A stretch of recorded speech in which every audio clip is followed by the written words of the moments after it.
Halo, selamat hari Minggu anak Madya Sekolah Minggu Smile. Smile heboh.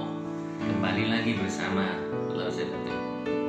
Ya, walaupun kita tidak bisa bertemu minggu ini, Lose senang masih bisa membuat video untuk kalian. Harapan Lose video ini bisa menjadi berkat buat kalian. Ya, sebelum membaca firman Tuhan, mari kita simak video yang satu ini.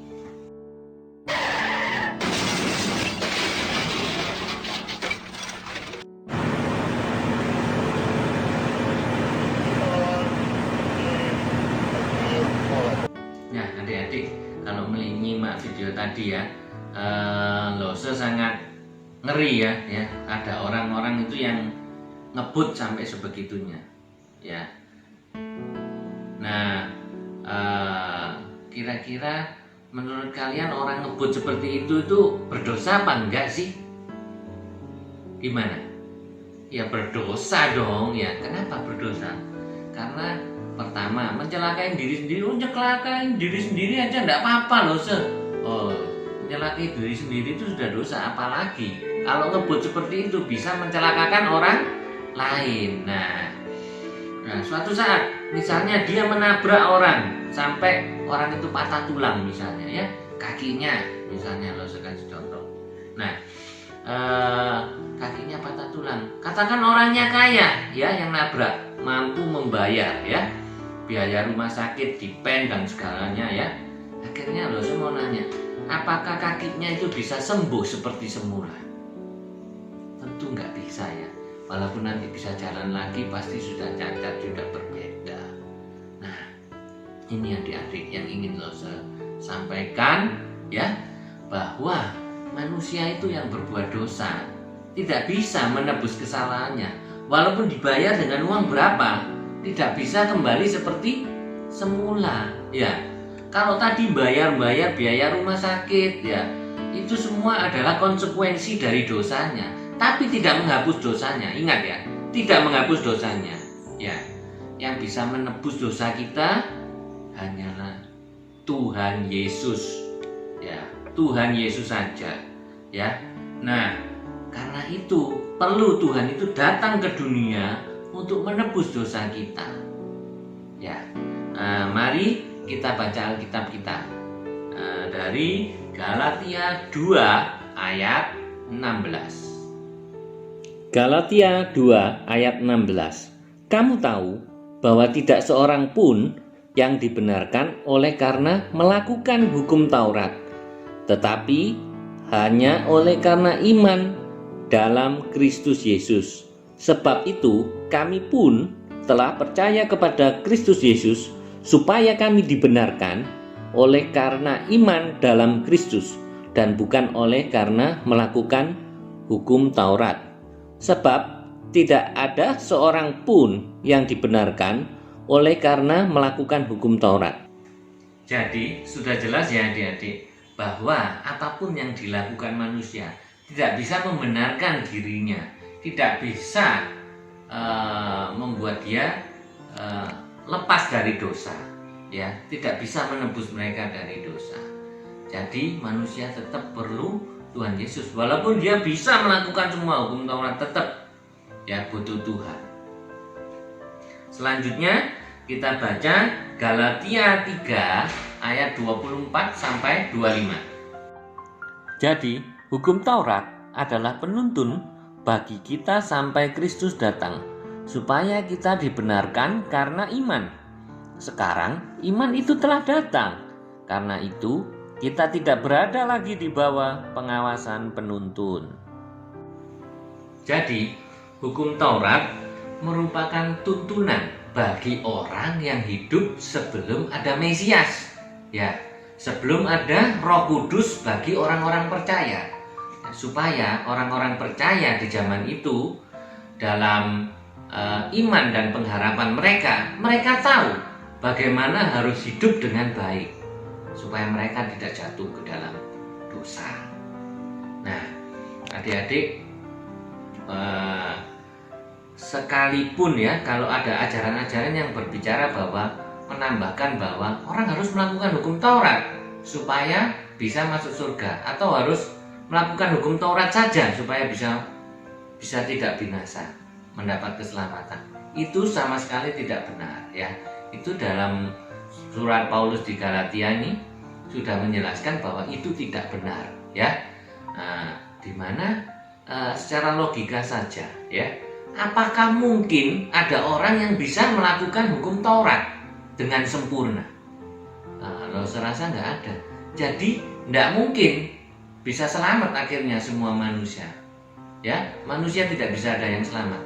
Katakan ada orang yang luar biasa bisa melakukan semua hukum Taurat, dia tidak berdosa, tetap binasa. Mengapa? Karena dia tidak sesuai dengan standar Allah. Karena sesudah Adam dan Hawa itu diusir dari Taman Eden, semua manusia diperanakkan dari orang berdosa, dalam keadaan berdosa. Nah, mereka lahir pun sudah berdosa, memiliki dosa asal. Nah, mari kita lihat ilustrasi berikut ini mengenai jurang dan lumpur dosa. Nah, ini loh saya gambarkan ya. Sejak manusia jatuh ke dalam dosa, dia itu seperti jatuh ke dalam jurang yang sangat dalam. Ya, di sana itu terdapat lumpur dosa ini. Manusia sudah jatuh ke dalam sini. Nah, di dalam lumpur ini, manusia semakin bergerak, dia semakin terjerumus ke dalam lumpur dosa. Ya, manusia tidak dapat menyelamatkan dirinya ke atas ini. Ya, karena semakin gerak, dia semakin masuk ke dalam. Dan akhirnya bisa binasa ya. Siapakah yang bisa menyelamatkan mereka? Yang bisa menyelamatkan adalah orang yang tidak berdosa. Siapakah dia? Tuhan Yesus, anak Allah, satu-satunya manusia yang tidak berdosa yang ada di sini. Dia harus menanggung dosa kita di kayu salib ya. Siapa yang berinisiatif untuk menolong manusia ini, yang melepaskan manusia ini, yang melakukan pekerjaan ini? Tuhan ya. Manusia tidak dapat berbuat apa-apa. Semakin dia berbuat, semakin dia melakukan, dia semakin tenggelam. Tuhanlah yang berinisiatif memberikan tali. Nah, orang yang bisa selamat, bisa percaya Yesus, beriman kepada Yesus, itu anugerah. Tuhan yang berinisiatif, bukan karena oleh hebatnya mereka, pengertian mereka, pembelajaran mereka membuat mereka bisa selamat. Ya, baru setelah itu kalau kita dapat anugerah ini, orang lain belum tentu dapat. Bagaimana respon kita? Kita bisa selamat, kita tidak binasa. Tangkap erat-erat tali itu, jangan lepaskan. Respon kita, bagaimana maksudnya menangkap itu? Kita ini sudah bersyukur bisa dapat keselamatan. Ya, kita lakukan apa yang Tuhan mau. Bisa di Alkitab, melalui hamba Tuhan, melalui apa yang kita belajar. Tangkap itu, lakukan, buktikan kalau kalian itu percaya, nggak ngomong doang gitu loh. Kita ngomong percaya mau selamatnya tok, tapi tidak melakukan. Itu bukan orang yang percaya. Percaya itu ada kenyataannya, bukan asal ngomong doang. Oke? Ngerti ya? Nah, selanjutnya kita buka Alkitab kita di Galatia 5 ayat 18 sampai 23.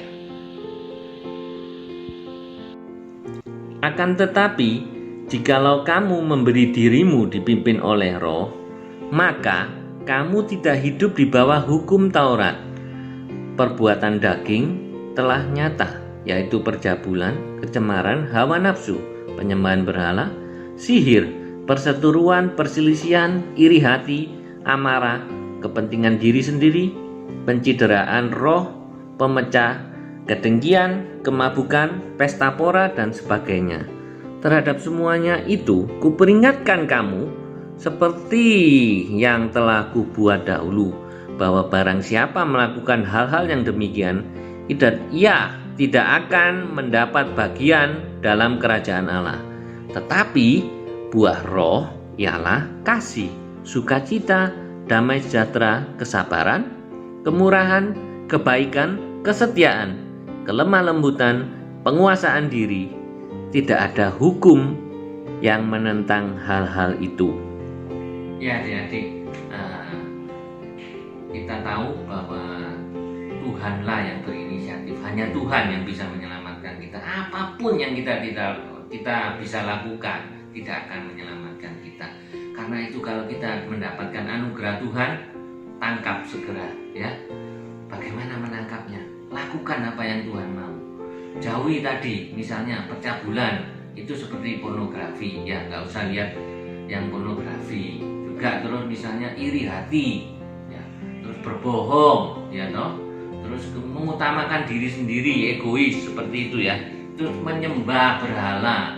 Berhala bisa apa aja, gadget bisa jadi berhala. Apapun yang mengalahkan Tuhan, yang kalian utamakan lebih dari Tuhan, itu juga berhala. Hal-hal seperti itu buang semua, ya. Harus jadi berkat buat orang lain, ya. Harus ada apa? Kasih, sukacita, damai sejahtera, kebaikan, kemurahan, kesetiaan, kelemah lembutan, dan penguasaan diri, ya. Nah, kalian ingat baik-baik bagaimana membedakan orang Kristen dan bukan Kristen, ya, yang sejati, ya. Bagaimana banyak orang Kristen palsu, ya.